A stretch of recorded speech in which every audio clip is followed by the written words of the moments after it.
Hola, mis estimados hermanos y hermanas. Bienvenidos una semana más a Ven, sígueme con Lolo. El que os habla es Lolo y esta semana vamos a estudiar a Juan capítulos de 2 al 3. Y el tema de la lección es necesario nacer de nuevo. Y el himno sugerido en esta grata ocasión es un himno muy curioso y es Donde hay amor, que está es un himno digamos que también está en la primaria, que es en la página 76. Bien, pues ya sin demora, dando las gracias de nuevo por estar ahí, vamos a comenzar. Bien, y para comenzar voy a compartir pantalla, ¿eh? Voy a compartir pantalla con sonido, por supuesto, y vamos a ver lo que dice el manual de este año de Ven, sígueme respecto a esta lección. Ya os he compartido, yo sigo estando ahí arriba y vamos a ver. Entonces, vamos a ver en esto esto que estoy señalando ahora, todo esto de aquí, bueno, todo ello, no lo voy a marcar. Dice, en una celebración de bodas en Caná, Cristo transformó el agua en vino, un acontecimiento que Juan describió como principio de milagros. Esto está en Juan 2:11, lo cual es cierto en muchos sentidos. Aunque aquel fue el primer milagro que Jesús efectuó públicamente, también puede simbolizar otro milagroso comienzo, el proceso por el cual nuestro corazón se transforma conforme llegamos a ser más como nuestro Salvador. Ese milagro que se realiza durante toda la vida comienza con la decisión de seguir a Jesucristo, de cambiar y vivir una vida mejor por medio de Él. Este milagro puede cambiarnos tanto la vida que una de las mejores maneras de escribirlo es decir que nacemos de nuevo, Juan 7. No obstante, el renacimiento es tan solo el comienzo del camino del discipulado. Las palabras de Cristo a la mujer samaritana en la fuente nos recuerda que si continuamos por esta senda, el Evangelio llegará a ser finalmente una fuente de agua dentro de nosotros, que brote para vida eterna. Eso está en Juan 4:14. Bien, pues esto es básicamente lo que nos dice el manual, de una forma resumida, pero nosotros vamos ahora a analizar capítulo por capítulo. Bien, el capítulo 2 de Juan tiene 25 versículos, el capítulo 3 de Juan tiene 36 y el capítulo 4 de Juan tiene 54 versículos. Es decir, como veis, vamos aumentando conforme a los capítulos. Es decir, una coincidencia, lo he dicho simplemente como algo anecdótico. Bien. Pues ya sin demora voy a compartir pantalla de nuevo y vamos a ver el capítulo 2 de Juan. Ya vamos. Bien, al tercer día, es decir, este es el versículo 1. Al tercer día, tras el encuentro con Felipe y Natael, se trata pues del séptimo día del relato, paralelo a Génesis 2:2. La nueva creación frente a frente a la vieja creación. Este séptimo día constituye el final de un ciclo, previo a la manifestación del Mesías y su nueva creación. Ausente de la tradición sinóptica, el relato es una creación de la propia comunidad. La transformación del agua en vino es un portento distinto a los milagros del Jesús sinóptico, exorcismos y curaciones, y se asemeja a los prodigios de la magia de Salón grecorromana, aunque aquí se interpreta en clave teológica. Si bien no ha llegado su hora, Jesús, al reformular el viejo motivo del vino del banquete, anuncia la llegada de los nuevos tiempos mesiánicos que superan el marco del judaísmo y sus ritos tradicionales. Una boda. La boda evoca frecuentemente la imagen de la uberrima plenitud de la era mesiánica. Frente al relato de las parábolas, el reino es como una boda. Aquí es el propio Jesús quien acude a la boda y asume en su persona el propio reino. Bueno, Caná de Galilea. En el Nuevo Testamento solo se menciona en Juan. Se la ha identificado con la actual Kirber Caná, es decir, a 14 kilómetros al norte de Nazaret, o bien con Kirber Kená, a 7 kilómetros al noreste de Nazaret. Estaba la madre de Jesús allí. El personaje a quien Juan nunca llama por su nombre está aquí antes de que llegue Jesús. Sugerencia implícita de que se trata de los parientes o allegados. ¿Había acudido a ayudar en los preparativos de la boda? Estos detalles importan muy poco al evangelista. La madre desaparecerá de escena hasta el encuentro al pie de la cruz. En el relato resulta chocante a la luz de la tradición sinóptica, en la que María queda retratada en tonos más negativos. 2. Sus discípulos fueron invitados. Perdón. Los discípulos están ausentes del relato protagonizado por la Madre de Jesús. Solo aparecerán al final, cuando el milagro les abre los ojos y creen en él. Este es el primero de los signos realizados por Jesús y tiene el mismo propósito: revelar su doxa, su creencia, digamos, su poder o sus intenciones, su gloria para lograr que los hombres crean en él, que se realice solo ante los ojos de sus discípulos. El asunto siempre del propio grupo juánico revela la preeminencia que el autor les concede. Son los únicos que van a ser conscientes del prodigio. Tan preeminencia se confirma en los discursos esotéricos de los capítulos 14 a 17 que Jesús pronuncia solo en su presencia. Bien, no voy a leer el versículo por versículo, explicar versículo por versículo, simplemente lo más, digamos, relevante o lo que yo considero más relevante o de importancia. El 5. A los sirvientes, diaconoi, es un término inusual para designar a los servidores domésticos que remite más bien a la institución cristiana de la diaconía, función que asumen los servidores de la comunidad, herederos a su vez de los diaconoi, de los cultos paganos. La frase, pues, permite que la comunidad a la que se dirige el texto vea cómo el reino se hace presente en ella. Lo que os diga hacerlo. María se percata de que se ha acabado el vino y observa, no tienen vino. Una constatación de la vergüenza que estaría pasando a la familia, una petición directa de ayuda. La reconstrucción psicológica de sus intenciones es irrelevante.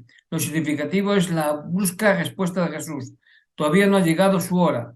La hora es uno de los motivos capitales del Evangelio y da cuenta de un tiempo específico en el que Jesús va a desvelar al mundo su gloria con arreglo a un plan divino que solo él conoce, respecto al cual su madre no sabe nada. 6 hidrias, de 1 a 2 o 3 metretas cada una. Las tinajas eran de piedra porque, frente a las de arcilla, no eran susceptibles de contraer impureza. El agua de la purificación ritual judía se transformará en el vino de la nueva era mesiánica. En Juan, el número 6 es simbólico. Denota una imperfección solo superable con la intervención divina. El rito, válido hasta ahora, no confiere la salvación que llegará de manos del Mesías. Este es uno de los temas centrales de los capítulos iniciales del Evangelio, la abolición y consiguiente sustitución de la tradición judía como fuente de salvación, que se extiende a Moisés y al propio templo. Bueno, y sacar la hora, nada, no se ve de dónde era. En versículo 9. La ignorancia del maestresal anticipa la de los judíos, quienes también ignoran la procedencia del propio Jesús. Al novio, en donde el Bautista presenta a Jesús como un novio. En esta boda caracterizada por las convenciones mundanas, todo el mundo pone primero el vino bueno, el novio es personaje irrelevante. En cambio, en la boda reino que está por llegar, Jesús será el protagonista absoluto. Y el versículo 11 manifestó su gloria. Referencia a la gloria de Dios manifestada al tercer día en el Sinaí. Aquí la vieja gloria de la Biblia hebrea queda superada por la de Jesús también manifestada al tercer día. Bueno, y ahora esto ha sido la boda de Caná. Ahora pasamos a la intervención del templo, que son los versículos del 12 al 25, sí, al final.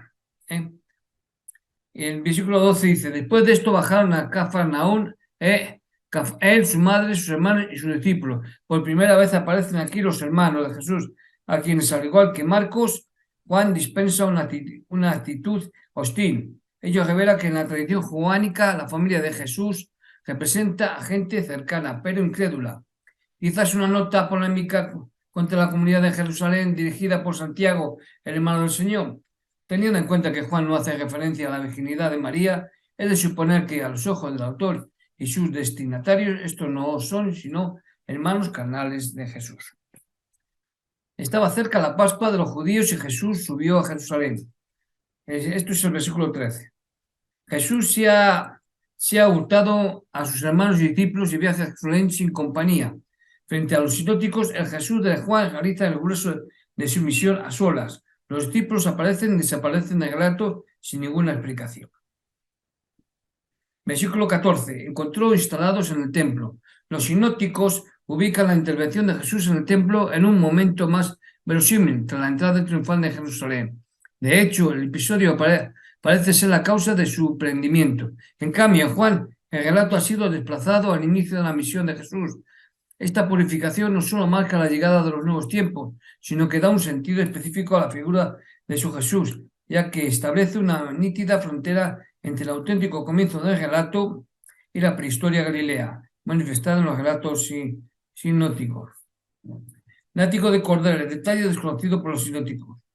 La moneda de los cambistas. Los judíos estaban obligados a pagar su tributo al templo en monedas de plata, ciclos de tiro. De ahí la necesidad de cambistas que cambiaran las diversas combinaciones en curso por la moneda oficial del templo. Versículo 17. Sus discípulos recordaron. Los discípulos aparecen de nuevo inesperadamente. Ellos piensan en el episodio sinóptico y, tras la resurrección, lo recuerdan y explican a la luz del Salmos 69:9, fenómeno ampliamente atestiguado en Juan y en Lucas. El verbo enestesan es una pasiva divina, una fórmula lingüística típica de los textos judíos y cristianos, aunque no desconocida en el griego usual, con la que se indica, sin mención expresa del nombre de Dios, que la acción descrita tiene un origen divino. Dios ilumina a los discípulos para que recuerden y comprendan los acontecimientos. Versículo 18. Los judíos. Los sinópticos, por ejemplo, Marcos 11:27, especifican que se trata de los sumos sacerdotes, escribas y ancianos del pueblo. Algunas tradiciones y comentarios modernos, incómodos por tal rampante antijudaísmo, consideran que, en realidad, aquí hay que entender solo los dirigentes del pueblo. En realidad, Juan es el más antijudío de los evangelios canónicos, lo cual contrasta con el fondo judaico que destila en cada uno de sus pasajes. ¿Qué signo nos muestra para hacer esto? Los judíos demandan de Jesús un milagro que refrende su autoridad para realizar un acto violento, petición que, por supuesto, él no atiende. Esta es la primera ocasión de lo que será el progresivo enfrentamiento entre Jesús y los judíos. Versículo 19. En tres días lo levantaré. Alusión profética a su resurrección al tercer día.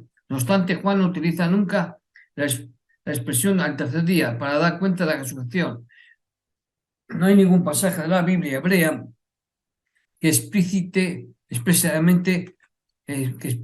que el Mesías había de resucitar al tercer día. La exegesis cristiana ha buscado diversas soluciones. Así se aumenta que en varios episodios bíblicos los 3 días indican un periodo de prueba. Por ejemplo, los 3 días de peste que Dios propone a David. De ahí la idea de que Dios no permite que el justo sufra más allá del tercer día. Otros textos bíblicos indican que el tercer día como el momento de una intervención decisiva de Dios en la historia de su pueblo. Al día tercero descenderá Yahvé a la vista de todo el pueblo sobre el monte Sinaí, que Éxodo 19:11. Y especialmente Oseas 6:2. Dentro de 2 días nos dará la vida y al tercer día nos hará resurgir y en su presencia viviremos. Versículo 20, 46 años. Según Josefo, en las guerras judías, los trabajos del templo comenzaron en el año 15 del reinado de Herodes, es decir, hacia el 17, 16, antes de la era cristiana. Por lo que aquí estaríamos en el año 24 antes de la era cristiana, según las antigüedades. En su año 18, hacia el 20 y 19 antes de la era cristiana, año 27 de la era cristiana, un cómputo elemental evidencia que, según esto, Jesús había muerto en la Pascua del 29 de la era cristiana. Más allá del mero problema erudito, lo relevante aquí es tratar de reconstruir el proceso mental del evangelista para ubicar el acontecimiento, sobre todo su decisión de conectar a Jesús con la cronología del templo herodiano, el cual va a ser ocupado y sustituido por su propia figura. Por otra parte, hay que preguntarse sobre con cuál de ambas fechas trabajó el autor. Y no voy a seguir con el siguiente. El 22, bueno, recordamos su discípulo que ya hemos hablado y que dieron en la escritura. Se refiere a un texto concreto o a la Biblia hebrea en general, una profecía de la resurrección del Mesías, Salmo 16:10, una referencia al Salmo 69:9, que hemos hablado antes. Versículo 23, muchos creyeron su nombre al contemplar los signos que hacía.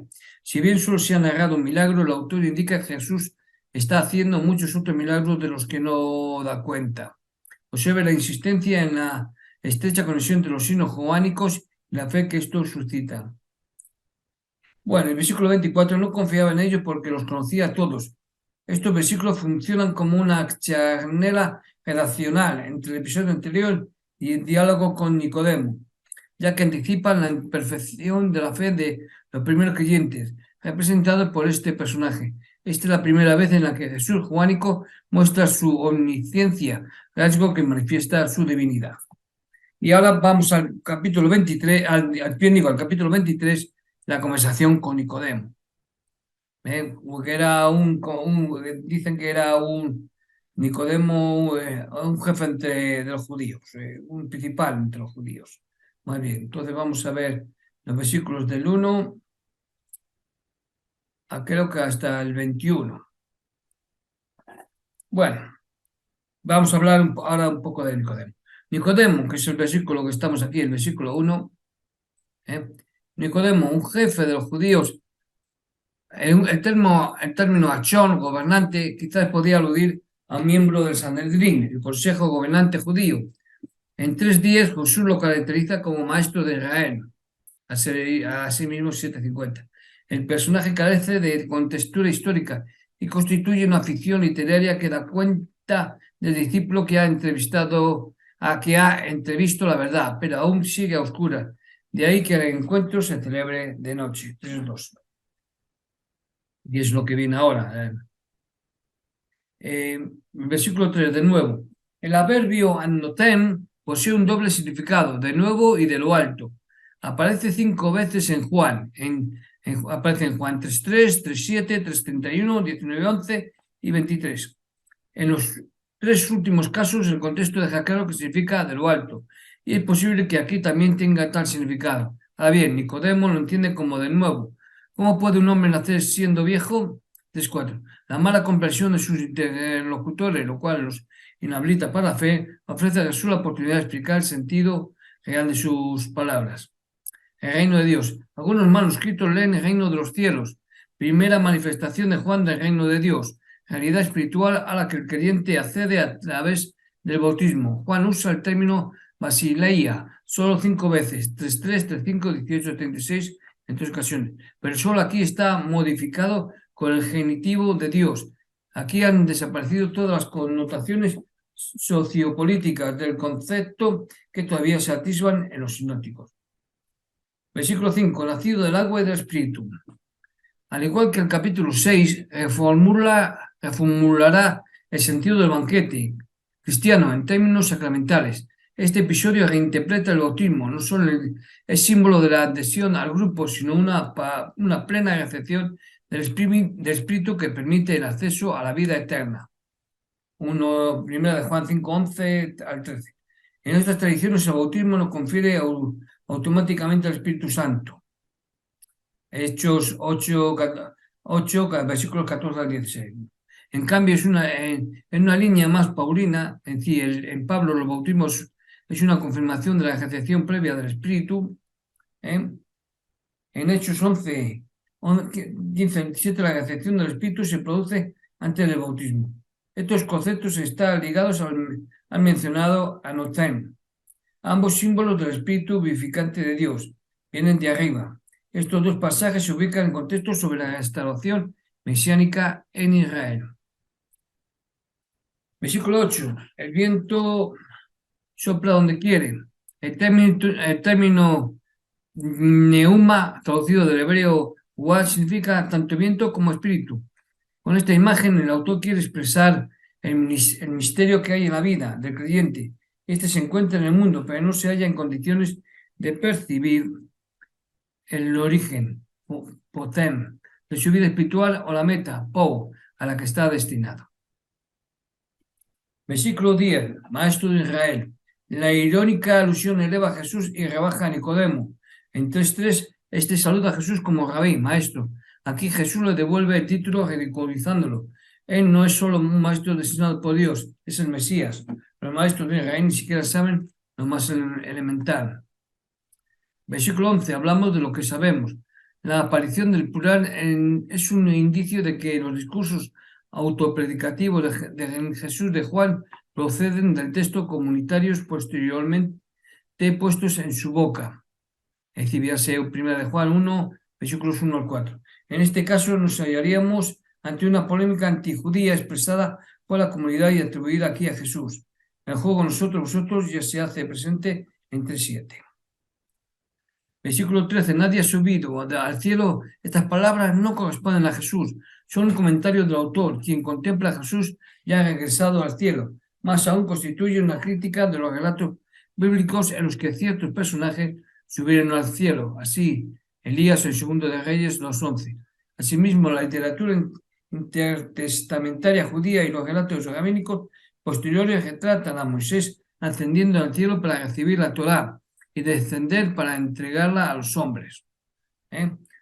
La comunicación entre Dios y los hombres se produce a través de los ángeles, aquí viene directamente a través del Hijo. 14. Moisés levantó la serpiente en el desierto. Bueno, esto es decir, se refiere al número 21, 4 al 9. Dios mandó a Moisés a hacer una serpiente de bronce y alzarla en un asta para curar la mordedura de la serpiente, después de que el pueblo hubo pecado. Jesús usa la misma imagen. Habrá de ser levantado en la cruz para sanar los pecados del pueblo. Bueno, el quite todo lo que crea en él tenga vida eterna. El discurso acaba poniendo en claro el significado del reino de Dios, el ascenso a la vida eterna. Bueno, el versículo 16, de tal manera amó Dios al mundo. El verbo agapao, amar, aparece 37 veces en Juan.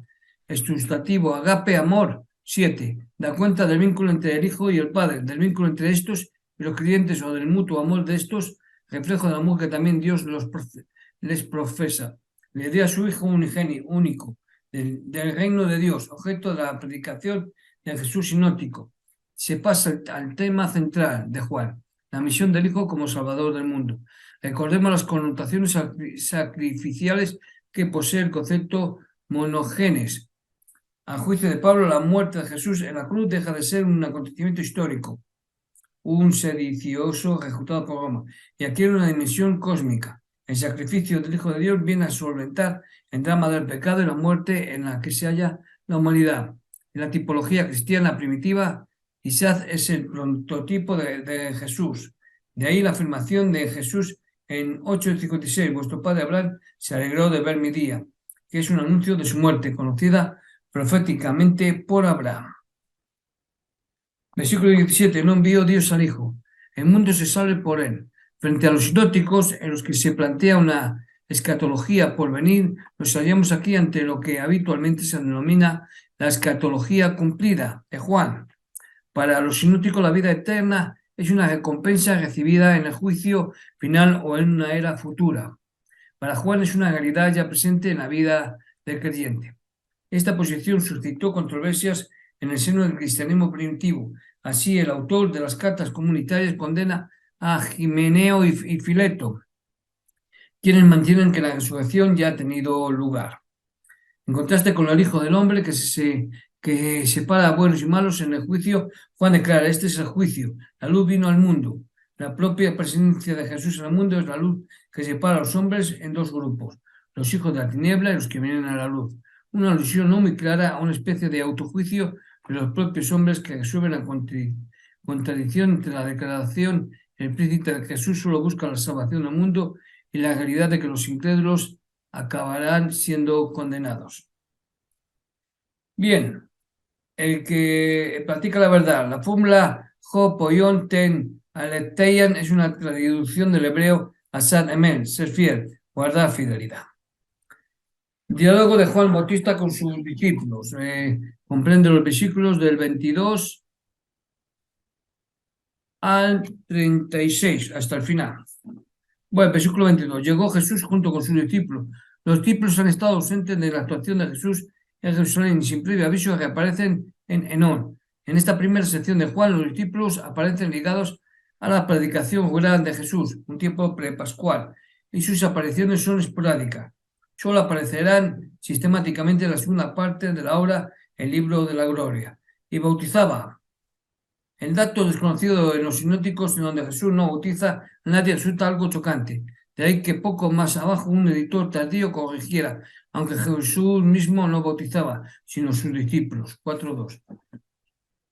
Que los discípulos aparezcan bautizando es seguramente una proyección de la propia realidad comunitaria. Versículo 23. Enón, cerca de Salim. La opinión habitual ubica Enón en el valle del Jordán, al sur de la moderna Bet-Seam, en los confines entre Galilea y Samaria. Versículo 24. Juan aún no había sido encarcelado. Obsérvese lo incongruente del mencionar el encarcelamiento de Juan, ya que este no va a aparecer en el resto de la obra. Quizás alguna recesión anterior del Evangelio relatara su prisión y ejecución. Versículo 25. Un judío. Hay que señalar aquí un problema textual. La disputa fue entre los discípulos del Bautista y un judío concreto o representantes de las autoridades judías. Nuestro texto opta por la lección dificilio, lectio difficilior, varios manuscritos importantes, por ejemplo, apuestan en cambio por el plural, una discusión sobre la purificación, por el plural, perdón, y era una discusión sobre la purificación y una de las constantes del Evangelio es la reiteración de la superioridad de Jesús sobre la totalidad de la tradición judía. Moisés, la ley, el templo, la fiesta, etc. Pues él supera y subsume en su persona todas estas realidades. Este tema del reemplazo se extiende hasta el final del capítulo 4. Versículo 26. Él se bautiza y todos acuden a él. Nota polémica contra los discípulos del Bautista, a quienes se presenta como competidores de Jesús, el cual de hecho bautiza a más gente que Juan. Puede que la acusación responda a una descripción de las relaciones entre Jesús histórico y el grupo del Bautista, pero también podría ser una proyección en el pasado de eventuales hostilidades entre el grupo juánico y los bautistas. En todo caso, y con un argumento que prolonga 1.8, el autor solventa el conflicto haciendo que el bautista proclame la superioridad de Jesús, cuya autoridad le viene concedida desde el cielo. Versículo 31, el que viene de arriba. ¿Quién está hablando en los versículos 31 a 36? Aparentemente el bautista. Sin embargo, a pesar de que no hay ninguna marca textual que evidencie un cambio en el sujeto del discurso, en realidad quien habla es Jesús o, quizás mejor, el propio evangelista. Versículo 34, y con eso terminamos el capítulo 3. No da el espíritu con medida. El Midrash Rabbah al Levítico 15.2 declara, había un límite para la inspiración de cada profeta. En cambio, el espíritu descansa sobre Jesús sin tasa. No es un profeta más, es la manifestación plena de la palabra divina y del propio Dios. Bueno, y ahora vamos a ver el capítulo ya 4 y vamos a ver los 4 primeros versículos. El versículo 1 dice, los fariseos habían oído que él hacía más discípulos. Se vuelve a insistir en el tema de la envidia. Si antes fueron los discípulos del Bautista, ahora son los fariseos quienes alarman por el número de seguidores de Jesús. Versículo 4. Bueno, hasta el 6, vamos a ver, calla. Debían atravesar Samaria. Parece que Jesús, inquieto por la envidia de los fariseos, ha decidido refugiarse en su patria, pasando por Samaria. De ahí que desoye la admonición de Mateo 10.5. El tránsito a través de Samaria no era geográficamente necesario. Jesús, como hacían muchos judíos, podía haber evitado Samaria remontando el valle de Jordán a través de la quebrada de Bethsam. Por otra parte, el impersonal debía dar cuenta de una necesidad que implica la voluntad o plan de Dios. Bueno, y Sicar, paraje cercano a Siquem bíblico. Versículo 6, ahí estaba la fuente de Jacob, lugar desconocido en la Biblia hebrea que fue localizado en la época bizantina en la actual Bir Jat. Juan crea la palabra crea el paraje con fines simbólicos para dar cuenta del pozo de la tradición samaritana.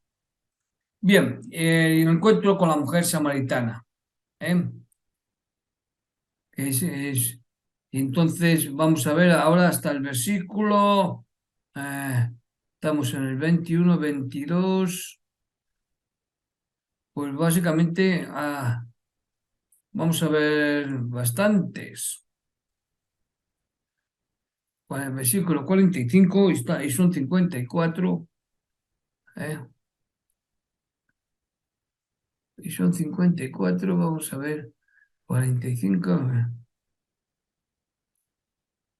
Bien, la hora sexta. Aquí se ha visto una conexión con la hora de la crucifixión, cuando Jesús expresa de nuevo cuando expresa de nuevo su sed, punto. Sin descartar la prolapsis negativa, también puede tener que ver con el simbolismo del número 6, la imperfección del ritual judío y la de la religión samaritana. Versículo 7, dame de beber. Jesús, rechazado por los judíos, pide ser acogido en Samaria. En cambio, le dará su propia agua. Y el versículo 8, había ido para comprar alimentos. El autor desea que Jesús mantenga a solas su encuentro con la samaritana. Así saca a los discípulos de escena con el pretexto sin importancia aparente. Versículo 9, porque los judíos no se tratan con los samaritanos. Algunos manuscritos importantes suprimen esta frase. Los samaritanos descendían de dos grupos, el remanente de israelitas nativos no deportados tras la caída de Israel en el 721 antes de la era cristiana, el grupo de colonos traídos de Babilonia y Media por los asirios. No voy a extenderme mucho. Y versículo 11, el Señor no tiene escudo. Como Nicodemo, la mujer tampoco entiende las palabras de Jesús. Él está hablando del agua viva, espiritual, pero la mujer piensa en la de la fuente. Versículo 12, ¿acaso tú eres mayor que nuestro padre Jacob? La mujer porfía en defensa de sus tradiciones patrias. La Biblia hebrea retrata a Jacob como dueño de grandes rebaños. Génesis 30:43. Este se enamoró de Raquel junto a un pozo mientras ella abrevaba sus ovejas. Génesis 29, versículos 1 al 20. La frase evoca la sustitución de la vieja tradición israelita por la nueva oferta de Jesús. Los hijos de Jacob y sus rebaños bebieron del viejo manantial. Los hijos de Dios, el rebaño de Jesús, tendrán acceso a una nueva fuente que no ha de agotarse. Versículo 17. No tengo marido. Sin embargo, Jesús sabe que en realidad ha sido mujer de muchos hombres. El término Baal, dueño, señor, se usa en hebreo para designar al esposo. Por ejemplo, Éxodo 21:22, 2 Samuel 11:26. Pero también era el nombre de la deidad pagana. Así pues, la mujer Samaria ha tenido 5 dioses y el que ahora tiene es espurio y tampoco es su Baal, es su dueño. Versículo 18, 5 maridos. El simbolismo del número 5 es fundamental. Los samaritanos solo admitían los 5 libros del Pentateuco. Los colonos traídos a Samaria por los asirios procedían de 5 ciudades. Esto construyeron 5 lugares altos. Samaria está satisfecha con su adulterio pasado y descubrirá una solución en Jesús. Se ha entregado a otros maridos, señores y dioses, y ha encontrado un verdadero esposo, como Raquel encontró a Jacob en el abrevadero. Versículo 19, Señor, veo que tú eres profeta. Al igual que Nicodemo, confunde a Jesús con un maestro. Para la Samaria es un profeta. Esto es Moisés, el héroe samaritano por excelencia. Más tarde verá que es el Mesías, aunque su percepción de tal figura le impide comprender la auténtica dimensión de Jesús. En cualquier caso, inconscientemente ya está proclamando la condición divina de Jesús al llamarlo Señor.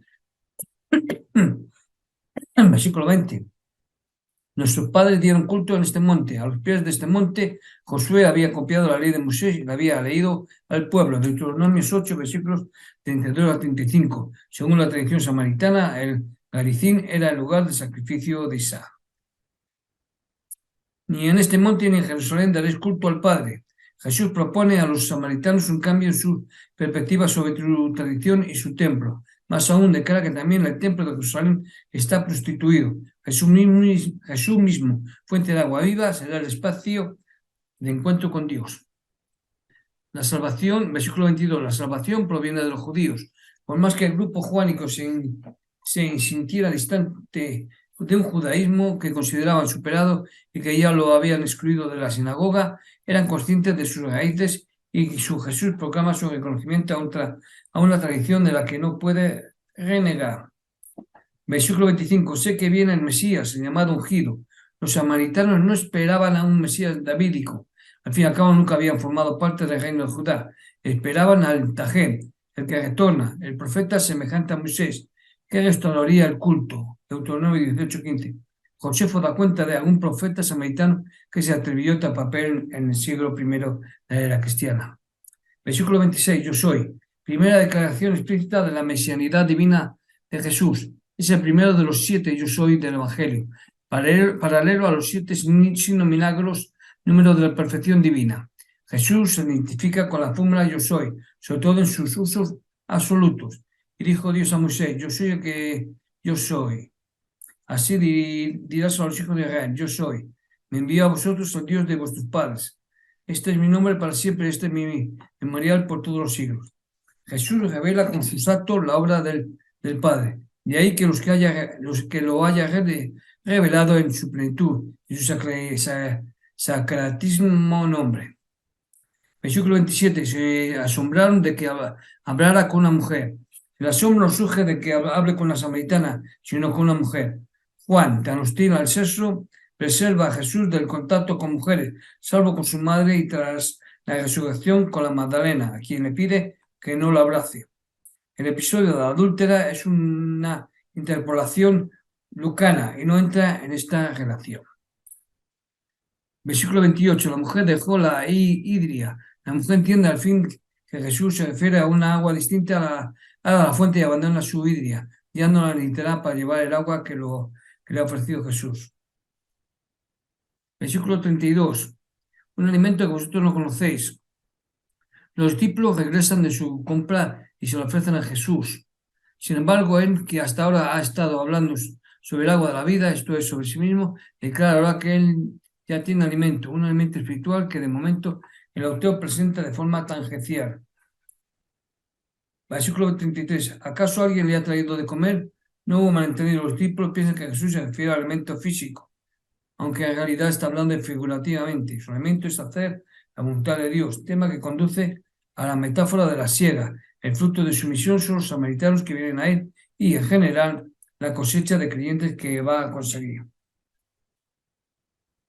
Versículo 35. Levantad vuestros ojos y contemplad los campos. La siega es un motivo escatológico, frecuente en la Biblia hebrea y también en el Nuevo Testamento.